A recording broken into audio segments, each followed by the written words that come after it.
Mas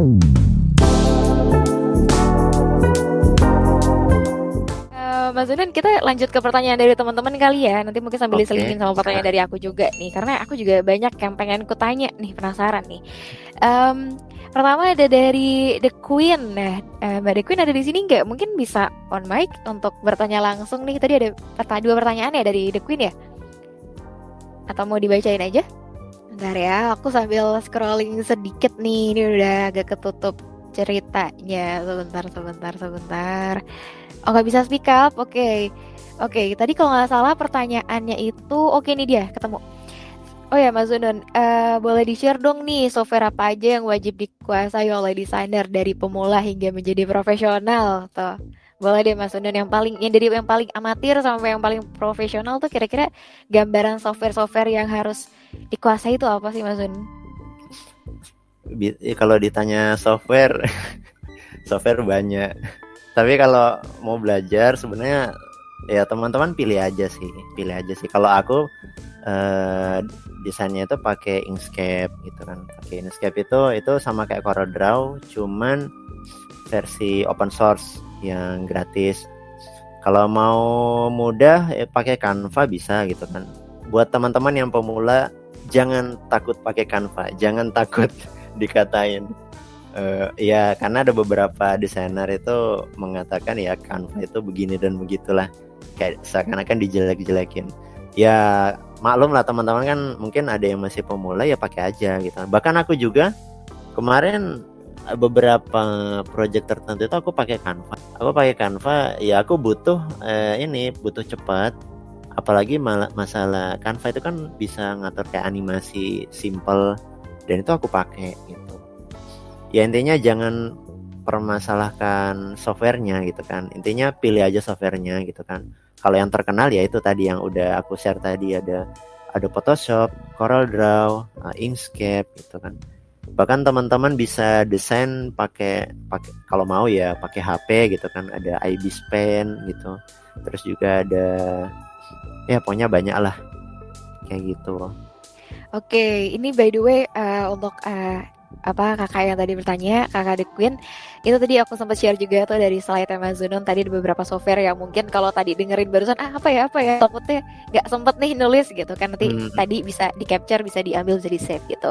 Oke, tadi yang satu yang aku tangkap juga berarti nggak boleh takut pakai Canva gitu ya Mas ya, karena Canva itu emang juga nih aku juga sebagai yang bukan berprofesi sebagai desain grafis tapi beberapa kali membutuhkan untuk membuat produk-produk desain grafis tuh Canva tuh sangat amat apa ya menolong, sangat amat menolong kayak savior dan karena looksnya oke, dia instan juga cepat dan interface-nya juga mudah untuk digunakan bagi teman-teman yang pemula juga kayak gitu. Dan tadi kalau misalnya yang mau yang paling sulit ya salah satunya mungkin udah rana-rana Adobe ya, Adobe dan kawan-kawannya kayak gitu. Oke, ada pertanyaan selanjutnya nih Mas Zunun dari Mbak Dukin lagi. Ini Mas Zunun, apakah pernah jual hasil karya desain dalam bentuk NFT di OpenSea atau website yang serupa? Mungkin bisa sharing pengalaman. Oke, NFT jawabannya adalah belum pernah. Justru malah aku tuh dulu itu share karya itu di Shutterstock gitu. Ya memang nggak ini sih, lebih ke nggak jual-jual karya. Memang suka aja desain, terus ya upload di medsos gitu. Jadi memang nggak nyari market juga sih. Ya paling kemarin tuh di Shutterstock. Oke, untuk NFT sendiri sekarang memang masih in gak sih Mas di kalangan para desainer grafis? Kan dulu sempat booming banget kan, Ya, sampai kayak harganya wah out of nowhere lah pokoknya harganya gak kejangkau gitu. Padahal untuk wow. gambar dua dimensi gitu kan. Sekarang masih in gak sih Mas sebenarnya? Aku sih nggak ngikuti sih beritanya. Oke, tapi setuju gak sih Mas kalau misalnya ini nih beritanya udah lebih banyak terkubur ya, jarang kedengeran ya, nggak kayak dulu ya? Iya.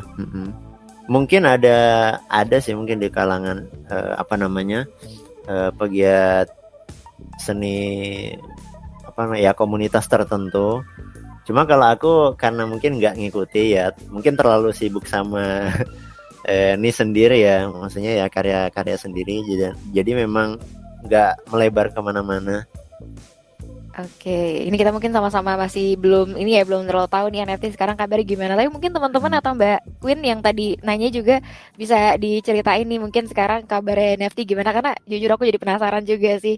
Dulu tuh harganya sempat tinggi banget ya NFT itu, dan ya beritanya di mana-mana.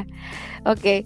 Kita lanjut ke pertanyaan selanjutnya nih, Mas Zunun. Dari Mas William nih. Terima kasih sharingnya Mas Zunun. Mahal nih ilmunya. By the way, saya penasaran Mas, sama workflow seorang desainer grafis. Mungkin bisa dijelaskan. Terima kasih. Workflow seorang desain grafis, Mas. Oke, workflow seorang desainer grafis. Intinya ini sih, jangan buru-buru upload. Jangan buru-buru upload. Jadi kalau teman-teman, kalau teman-teman mau bikin suatu karya desain, ya dinikmati aja prosesnya. Tadi kan di slide itu kan aku nunjukin yang karyaku itu. Mungkin teman-teman bertanya-tanya itu selesainya berapa lama? Ya itu selesai bisa sebulan, bisa 2 bulan. Ya dalam artian ada waktu liburnya gitu. Jadi memang itu aku menikmati benar. Desain karya itu sebenarnya kenapa bisa lama, yang jelas itu kalau dulu biasanya di komunitas-komunitas yang biasa aku join ya, contohnya kayak Discord itu kan aku ngedesain ya itu sambil ngobrol sama teman-teman, sambil bahas ini bahas itu gitu, sambil desain gitu kan, ya nggak selesai juga hari itu, cuma aku menikmati setiap prosesnya. Dan BTW itu aku pakai mouse ya. Desain ornamen-ornamen itu masih pakai mouse gitu kan.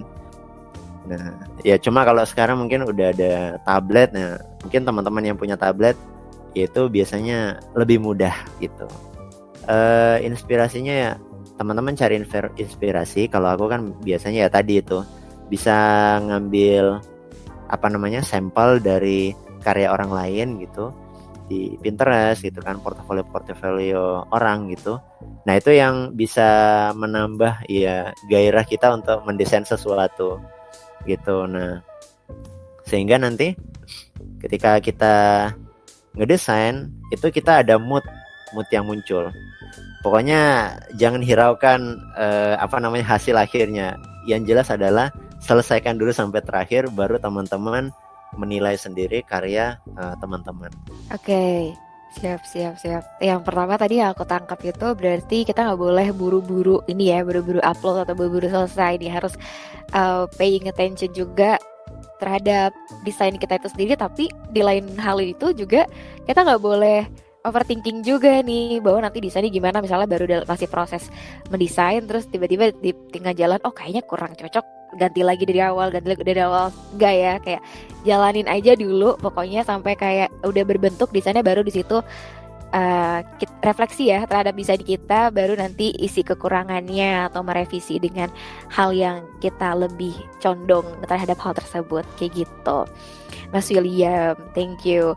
Ada Mas Fortun nih, ada beberapa pertanyaan juga dari Mas Fortun. Kira-kira Mas Fortun bisa on mic atau enggak nih? Kalau mau on mic boleh, silahkan. Tapi kalau misalnya nggak bisa on mic, nanti aku bacain. Gimana? Oke, nggak bisa on mic. Kita bacain lagi nih Mas Zonon nih. Dari Mas Fortun, pertanyaan kedua. Oh, bentar, ini pertanyaan kedua. Sebentar, tadi pertanyaan pertama, ini dia. Mau nanya, misalkan ada desain poster yang bagus banget, terus kita coba nurutin kayak gitu, meski nggak terlalu mirip lah ya pasti, itu jiplak gak sih? Itu Mas pertanyaannya. Ini terkait plagiarisme nih. Ya, selama itu nggak, ya tergantung sih sebenarnya, tergantung hasilnya. Ya kan istilahnya di-share aja dulu hasilnya kayak gimana. Yang jelas gini, kita itu kalau mau belajar nggak usah takut jiplak.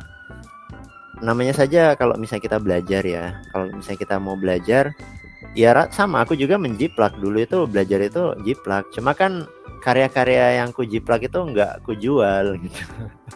Kalau aku jual kan berbahaya gitu. Ya memang karena untuk belajar gitu kan. Kalau untuk belajar ya asik-asik aja sih kita menjiplak gitu. Dan istilah menjiplak itu kan kayaknya emang sejak aku SD itu biasanya kan ada gambar, dulu itu kan aku suka jiplak gitu kan, komik, habis itu aku tempelin kertas gitu kan. Nah udah aku jiplak gambarnya. Ya itu belajar biar kita itu tahu pola gitu. Nah itu kita biar tahu pola dengan kita itu belajar pola desain itu juga kan dari jiplak seperti itu. Ya nggak apa-apa sih. Oke, lanjut nih. Ada pertanyaan selanjutnya dari Mas Fortun lagi nih, yang kedua nih Mas. Pertanyaan kedua, apa aja warna yang bersahabat bagi saya yang buta warna parsial ini? Benar-benar sangat susah membedakan hijau, coklat, ungu, dan biru, oranye dan coklat. Buta warna parsial, warna yang bersahabat. Wah, agak ini ya, agak tricky ya. Tapi coba dijawab aja deh Mas Zunun. Kira-kira apa warna yang bersahabat bagi seseorang yang buta warna parsial? Sebenarnya ini bukan bidang ilmuku ya terkait ini. Aku aja nggak ngerti ya, maksudnya terkait buta parsial itu. Tapi kalau boleh saran, coba pakai dua warna ini. Tapi bukan berarti dipakai dua-duanya, tapi dua warna ini coba dipakai. Ya ini namanya, ini hanya saran ya, coba, kan aku nggak tahu hasilnya. Yaitu adalah hijau sama biru. Hijau sama biru. Aku nggak tahu sih dua warna ini masih bisa relate sama yang buta parsial itu. Hijau sama biru. Alasan kenapa dua warna ini aku rekomendasiin, mungkin karena hijau itu kan ya dua warna kan bagian dari ya bumi kita ini kan. Kalau nggak hijau, biru itu ya mungkin langit gitu. Laut itu biru karena cerminan langit ya, karena mungkin mendominasi. Terus kalau hijau mungkin hutan gitu. Hutan atau daun, ya sesuatu yang sering kita lihat dalam kehidupan sehari-hari. Ya ini saran sih gitu. Ya kalau bicara terkait ini sebenarnya bukan bidang ilmuku gitu. Aku cuma ngasih saran. Momentum. Oke, jadi warna yang paling aman itu hijau dan biru. Oke, ini ada respon langsung nih dari Mas Fortun. Kalau gelapan dikit aneh angkat tangan. Oke, ya good luck ya Mas Fortun. Tapi sebenarnya dari tadi yang aku tangkap ini ya, sebenarnya untuk jadi seorang desain grafis itu lebih luas ya, untuk terkait kita bicara tentang batasan-batasan itu sendiri. Sebenarnya banyak nih solusinya, terutama untuk teman-teman yang buta warna. Teman-teman yang buta warna, ya Allah semoga tidak semuanya. Cuman untuk beberapa orang-orang yang mungkin tidak memiliki kemampuan melihat warna yang secara lebih luas, ini seperti yang mata normal kebanyakan itu, sebenarnya ada beberapa ini ya tips-tipsnya, dan itu masih bisa keep up juga sama tren yang ada. Karena kembali lagi, kalau misalnya kita ngobrolin tentang desain grafis itu sendiri, yang paling penting itu adalah proses konsistensinya dalam belajar terus gitu, jam terbang. Ini dari tadi aku dengerin Mas Zunun juga, dia terus-terusan latihan. Kata dia juga terkait desainnya yang sekarang sama dia ngelihat desainnya dia dulu tuh, dia tuh ngerasa cringe gitu desainnya yang dulu. Tapi ya nggak khawatir, maksudnya jangan khawatir terhadap hal itu, karena kalau misalnya kamu ngerasa cringe sama desainmu di masa lalu atau karyamu di masa lalu, tadi kayak kata Mas Zunun tadi, itu artinya kamu itu telah berkembang gitu, berkembang menjadi yang lebih baik lagi, karena bisa melihat kekurangan-kekurangan yang pernah ada di masa lalu gitu. Terus juga tadi Mas Zunun sempat bilang, malah harusnya khawatir kalau kamu ngelihat desain kamu di masa lalu itu masih bagus banget gitu. Padahal udah zaman dulu banget, tapi sekarang ngelihatnya kayak masih pokoknya itu paling bagus deh gitu. Itu malah harus dipertanyakan nih, karena bisa jadi itu adalah tanda-tanda kamu tidak berkembang kayak gitu ya. Nah, tapi anyway Mas Zunun, kalau ngomongin tentang desain favorit nih ya, Mas Zunun tuh ada nggak sih di salah satu desain atau mungkin pekerjaan atau mungkin work of art-nya Mas Zunun ini yang Mas Zunun rasa, wah ini nih favoritku nih, kayaknya aku enjoy pertama dari segi proses mengerjakannya, terus kedua juga mungkin feedbacknya dari orang-orang yang melihat atau konsumennya itu sendiri mungkin happy atau lainnya. Kira-kira ada nggak sih Mas Zunun salah satu karya yang Mas Zunun tuh favorit sampai dengan saat ini gitu? Ya kalau yang favorit yaitu yang tadi aku share itu ya terkait Zen Doodle Art. Istilah Zen Doodle Art itu sendiri itu aku bikin sendiri. Jadi kan aku menggabungkan Zen Tanggal Art, Mandala Art, dan Doodle Art. Mungkin sebagian istilah-istilah ini kayaknya teman-teman tahu kalau teman-teman search di Google atau dimanapun itu tiga niche art style ini itu tuh ada. Nah, aku tuh berusaha menggabungkan semua itu. Nah, jadi aku bikin nama Zen Doodle Art. Jadi semuanya tuh aku gabungin jadi, oh ini aku suka ini. Ya karena art style Zen Tanggal Art. Jadi itu kan sebenarnya kan dari Zen. Art style Zen itu kan yang aku baca itu ketika kita itu menggambar sesuatu, ketika kita itu mendesain sesuatu, kita itu tidak perlu mempedulikan hasil akhirnya. Intinya itu menggambar yang ngalir aja. Jadi kan ornamennya itu kan sebenarnya kita itu lebih ke arah bebas gitu. Kita tidak perlu memikirkan bentuk apa. Nah cuma kan kalau aku lebih ke arah ada tujuan bentuk yang ingin aku capai gitu. Nah makanya kan aku mengkombinasikan semua art style itu dalam ya satu karya. Dan ya itu yang ornamen tadi. Di situ ya gimana caranya itu tuh bisa bagus, dan itu sempat aku share gitu kan di Facebook gitu kan, ya komentarnya itu banyak gitu, like-nya juga banyak gitu kan. Dulu sih itu saya aku share di Facebook, sekarang udah jarang main Facebook. Biasanya kalau ada grup desainer grafis nah itu sempat ada yang ini minta dibuatkan gitu. Nah ini yang jadi masalah ketika diminta dibuatkan gitu. Kalau untuk ketepatan waktu itu masih susah, karena memang untuk gaya desain seperti itu memang aku buatnya itu ya lama gitu. Tapi sampai sekarang dari semua karya desain itu yang paling aku suka, paling aku enjoy. Oke, tadi Zen Doodle Art ya. Oke, Zen Doodle Art. Ya tadi aku juga ngeliat lagi sini kayaknya salah satu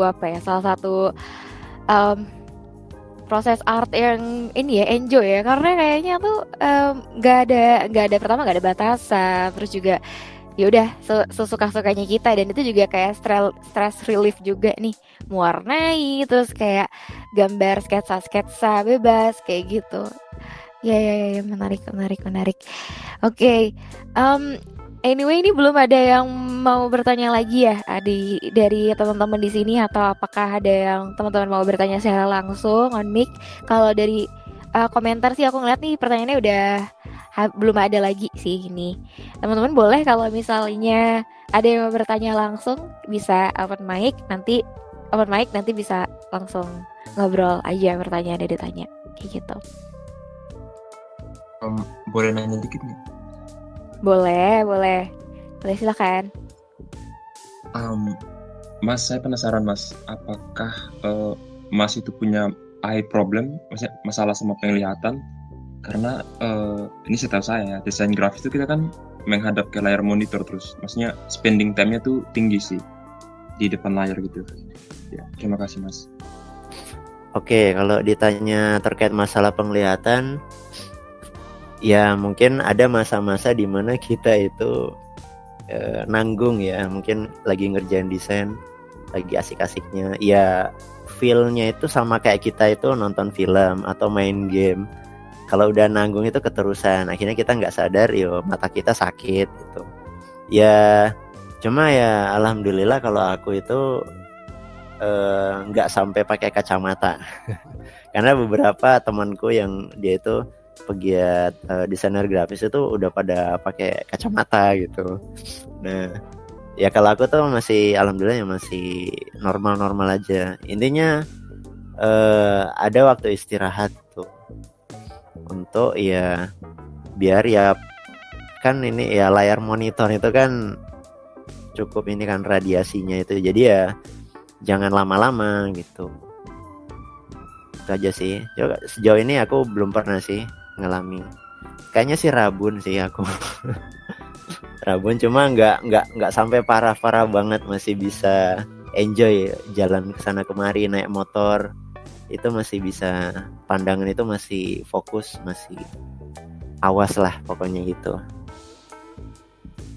Mungkin kita lebih perhatian lagi di ininya ya Mas. Tahu batasan gitu ya, berapa jam kayak gitu sih Mas. Mungkin ya. Batasan kalau aku tuh kadang lama sih, lebih dari 2 jam. Cuman kan gini, yang bikin beda itu kan brightness PC atau laptop kita masing-masing. Nah itu dia. Bahkan kalau aku itu dulu bikin karya itu kan, ya misalnya aku sampai pakai ini, apa itu yang filter cahaya biru tapi khusus laptop. Nah, itu aku dulu pakai itu kan, nggak karena aku kepikiran pakai itu tuh karena oh di HP ku kan ada filter cahaya biru. Nah kalau di laptop ada nggak ya? Aku search tuh di Google gitu. Oh ternyata ada gitu. Aku pakai itu. Ya. Oke, Mas. Terima kasih Mas. Oke, nah sebenarnya aku ada tambahan nih untuk bagi teman-teman yang mungkin penasaran juga sama gimana ya cara merawat mata gitu kan, apalagi sekarang nih untuk movers yang mungkin pekerjaan sehari-harinya itu bekerja di depan layar atau juga di depan handphone juga, itu kan udah sehari-hari ya. Dan sebagai desain grafis juga Mas Zunun pasti mengakui kalau mata itu aset utama ya nggak Mas Zunun? Kayak Yep. mata itu aset utama yang harus dirawat gitu. Dan aku sebetulnya ada tips sih. Jadi teman-teman kalau misalnya matanya masih aman, belum ada minus atau belum ada silinder, itu bisa mulai menggunakan kacamata Blu-ray.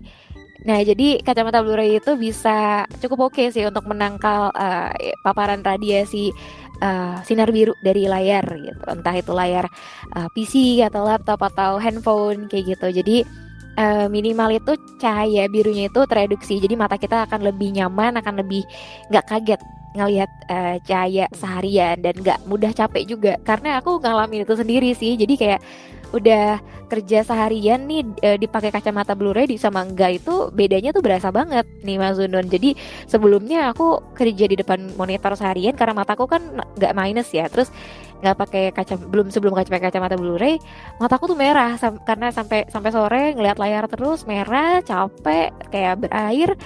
Sampai akhirnya aku nyari solusi dan aku coba kacamata Blu-ray itu dan akhirnya benar-benar works gitu. Mataku nggak mudah lelah, nggak gampang merah dan gak gampang iritasi kayak gitu.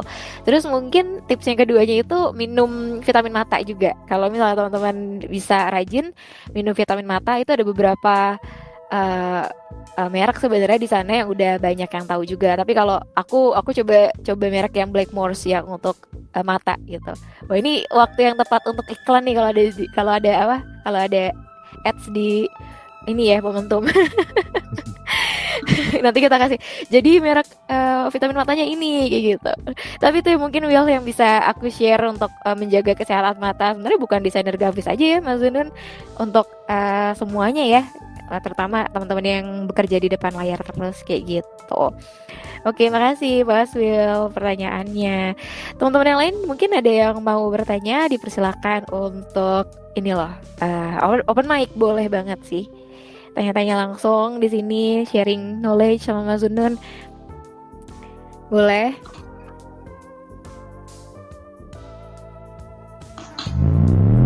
Momentum.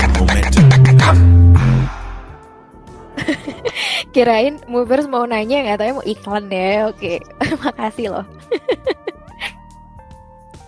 Oke, sorry, aku tadi sempat kedepak sedikit ya. Sambil nunggu pertanyaan yang lain, aku sebenarnya ada pertanyaan lagi sih nih Mas Zunun, buat Mas Zunun. Jadi, menurut Mas Zunun nih, kenapa ya desainer grafis itu seringkali jadi profesi yang bisa dibilang itu dipandang sebelah mata nih sama masyarakat kita? Nah, kayak mungkin dianggap remeh gitu kan. Kayak aku tuh banyak banget dengar dari teman-teman yang berprofesi juga di desain grafis itu, kadang mereka tuh cuman dibayar 2M. Mas Zunun, kasihan banget deh cuma dibayar 2M. Tau nggak 2M apa? 2M itu makasih mas gitu atau makasih mbak gitu. Iya. Dan itu ya sering banget kan. Terus kayak somehow tuh masyarakat kita ngelihat kalau pekerjaan-pekerjaan kayak yang outputnya produk desain grafis itu somehow kayak sesuatu yang biasa aja, tapi mereka kalau disuruh ngerjain sendiri tuh nggak bisa gitu. Tetap maunya pokoknya nyuruhnya orang-orang yang bisa ngoperasiin produk desain grafis lah gitu. Nah menurut Mas Zunan kenapa sih sekarang, maksudnya sampai sekarang nih, atau mungkin Mas Zunan melihat perubahan masyarakat kita dulu sama sekarang nih, ada perubahan terkait pandangannya mereka terhadap profesi desain grafis nih itu sendiri gitu. Dan misalnya Mas Zunun sendiri juga pernah ngalamin nggak gitu, dan cara Mas Zunun menghadapinya gimana? Itu sih. Ya itu problem semua pegiat seni. Intinya sebagai desainer grafis itu kita itu jangan cuma ini sih, jangan cuma bikin karya, jangan cuma apa ya istilahnya, bukan berarti kita itu jahat atau enggak karena kita itu enggak mau nerima klien karena ya diremehkan atau enggak. Jadi gini ya, biar klien itu paham gitu kan, sadar bahwa itu tuh tidak sederhana gitu kan. Kita itu membuat suatu karya itu tidak sederhana, ada proses panjang gitu kan. Gitu kayak misalnya logo yang cuma satu warna dengan bentuk yang katanya sih, kata klien itu simple, cuma gitu aja, tapi kok harganya ratusan juta gitu kan. Justru karena simpelnya itu kan ada makna, mungkin ratusan atau ribuan makna yang bisa dirangkap dalam satu bentuk itu. Itu yang tidak diketahui itu. Ya coba aja cek logo-logo yang cuma satu warna gitu kan, yang bentuknya bahkan ya simpel gitu kayak National Geographic atau misalnya Nike, ya coba cek itu berapa harga logo. Ya itu logo. Ya ini juga kalau ditanya pernah ngalami, ya pernah sih. Aku pernah punya ya klien gitu. Nah ini juga bahan introspeksi sih buat aku, mungkin buat teman-teman juga yang relate ya, karena memang kalau misalnya teman-teman itu nerima klien gitu kan, jangan ngerjakan desain klien sebelum mereka itu misalnya bayar DP gitu kan. Ini yang selalu tidak dilakukan oleh desainer grafis, termasuk aku gitu kan, pernah ngalami. Harusnya DP dulu baru kita kerjakan gitu. Ya walhasil ya kalau misalnya nggak DP, klien itu akan lari. Nah aku pernah dapat kasus gini, jadi dia order karya desain, terus otomatis kan kita semangat toh, udah aku bikin, ternyata dia itu sudah ini, mas nggak jadi, desainnya udah ada gitu kan. Nah itu kan effort kita kan jadi terbuang sia-sia kayak gitu. Jadi memang sebenarnya gini, desainer grafis yang freelancer yang aku sampaikan itu memang cocok ya kalau memang dia itu memang menggeluti dunia desainer grafis itu sendiri gitu kan. Kalau aku kan memang lebih ke arah hobi ya, memang aku nggak nyari cuan lebih di dunia desainer grafis, tapi memang hobi, memang itu tuh jadi bahasa lebaynya tuh kayak pakaianku lah. Memang aku tuh memang suka desain. Contohnya gini, kalau teman-teman mau belajar banyak itu bisa pelajari ya, kayak misalnya ya tadi aku sebutkan, aku mention Rio Purba. Nah itu di channel YouTube-nya itu dia jelasin semua itu perjalanannya dia, profesinya dia gitu. Dan kita itu jangan merasa puas dengan semua yang sudah kita lakukan lah, misalnya effort karya desain kita. Bahkan klien-klien ataupun ya klien-klien yang menggelisahkan tadi itu sebenarnya bisa jadi portofolio gitu kan. Kalau misalnya kita nggak ngalami itu, kita nggak bisa sharing pengalaman gitu kan ke teman-teman gitu. Kalau misalnya aku nggak ngalami itu, ya aku nggak bisa sharing ke teman-teman di sini.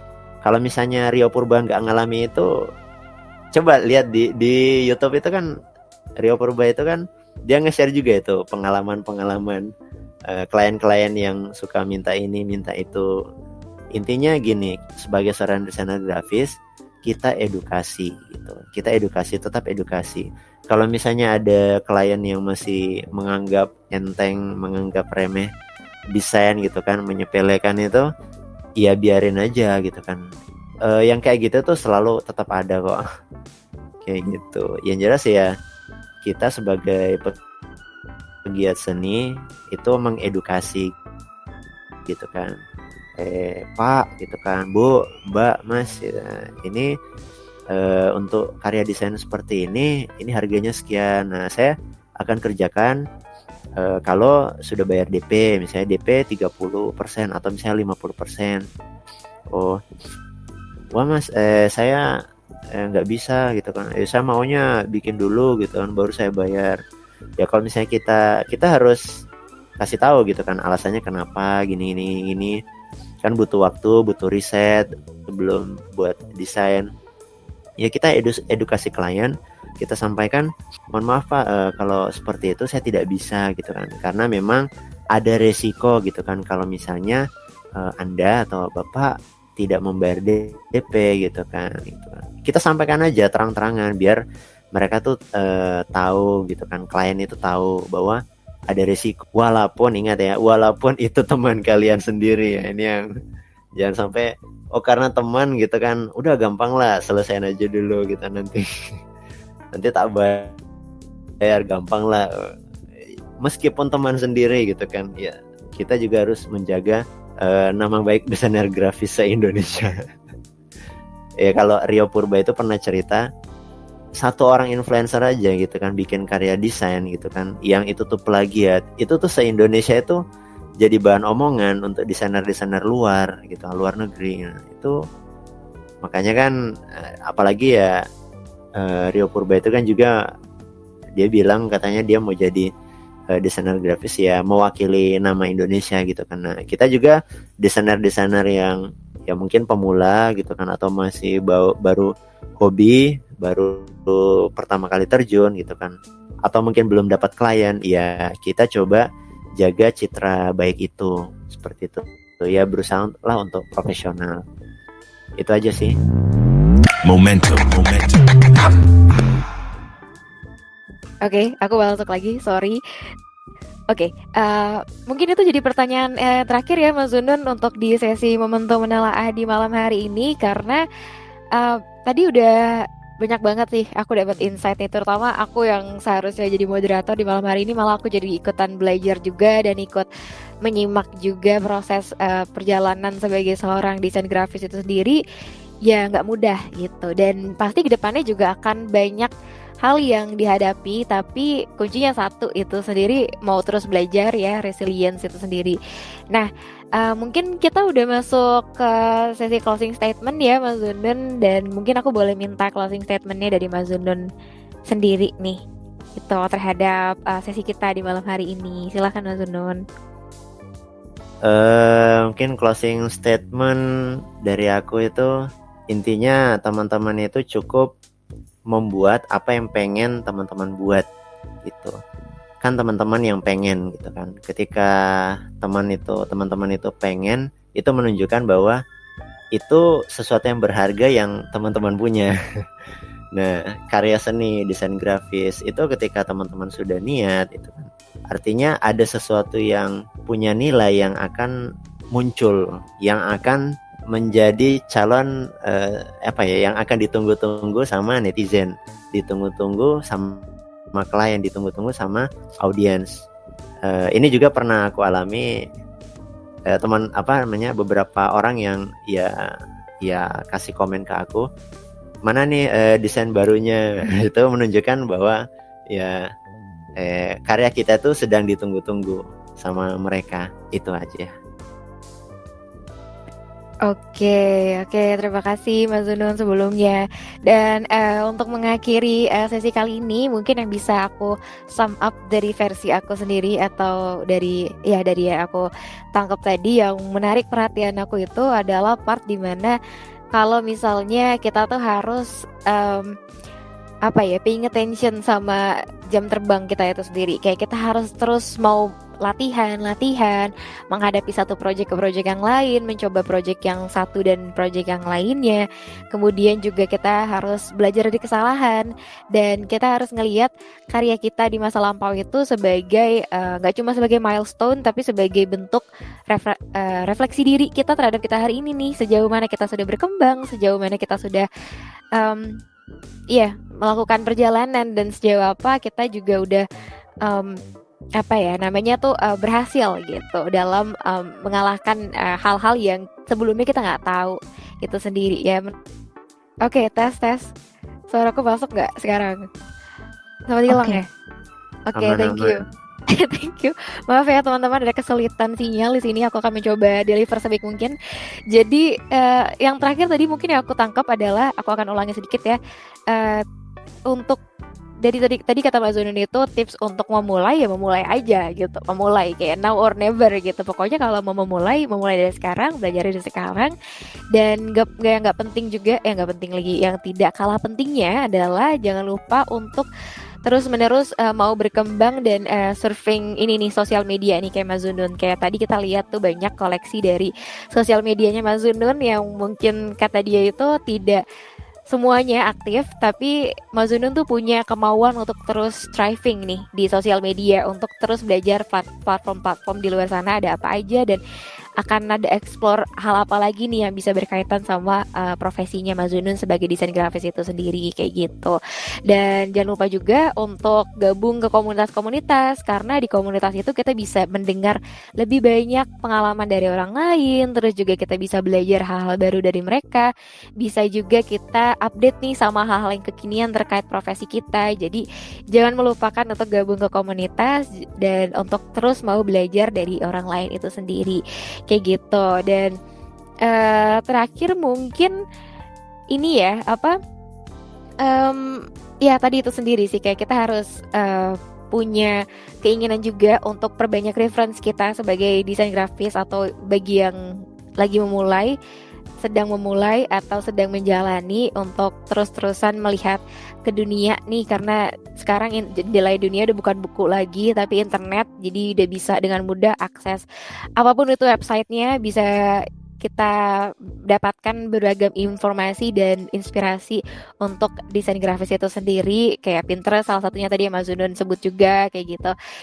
Shutterstock juga salah satu platform yang Mas Zunun gunakan untuk menjual karyanya kayak gitu, dan bisa teman-teman coba juga kayak gitu. Oke, mungkin itu dari aku ya, sum up dari aku terkait sesi hari ini. Dan sebelum kita tutup nih sesi di malam ini, mungkin aku mau sedikit kasih brief acara kedepannya, program kedepannya untuk di momentum ini sendiri ya, karena kita akan ada sesi momentum menelaah lainnya setelah sesi ini. Jadi ini bukan sesi yang terakhir, akan ada episode-episode lainnya, dan mungkin teman-teman akan bisa berekspektasi menemukan beberapa sesi, yaitu sesi kesehatan nanti akan ada lagi, kemudian ada tentang pembahasan tentang logical fallacy, ada juga kita nanti bahas tentang prompt dan bot AI development, ada bahas startup juga. Ini seru nih sih, bahas startup ini sendiri. Terus juga ada pembahasan tentang slang and daily English nih, untuk bagi teman-teman di sini juga nih kayaknya banyak membutuhkan slang ini sendiri. Kemudian ada pembahasan tentang gizi, pembahasan tentang riset, literatur dan sastra. Terus juga ada freelancer nih untuk teman-teman yang mau belajar tentang vektor dan microstalker. Ada juga nanti pembahasan bisnis ya, pembahasan tentang bisnis. Kemudian ada pembahasan tentang website dan hosting. Dan ada juga nanti ilmu pemerintahan dan lain sebagainya. Pokoknya stay tune di Momentum untuk update selanjutnya, karena kita pastinya akan hadir lagi dengan sesi Momentum menelaah lainnya gitu. Terima kasih untuk teman-teman yang sudah hadir, para movers yang hadir di malam hari ini, dan untuk admin yang bertugas di malam hari ini, terutama juga Mas Zunun sebagai fasilitator kita pada malam hari ini. Terima kasih atas kesempatannya. Untuk teman-teman yang masih punya pertanyaan kepada Mas Zunun, nanti mungkin bisa Iya, ditanyakan aja di grup, nanti di tag ke Mbak Zununnya, karena Mbak Zunun kebetulan habis ini mau ada kegiatan lainnya lagi, melanjutkan lagi, jadi kita mungkin tidak ada sesi diskusi lanjutan kayak gitu. Nanti akan ada sesi diskusinya di chat aja ya, kayak gitu ya. Oke, terima kasih ya teman-teman untuk kesediaannya hadir di malam hari ini. Saya Elrin pamit. Assalamualaikum warahmatullahi wabarakatuh.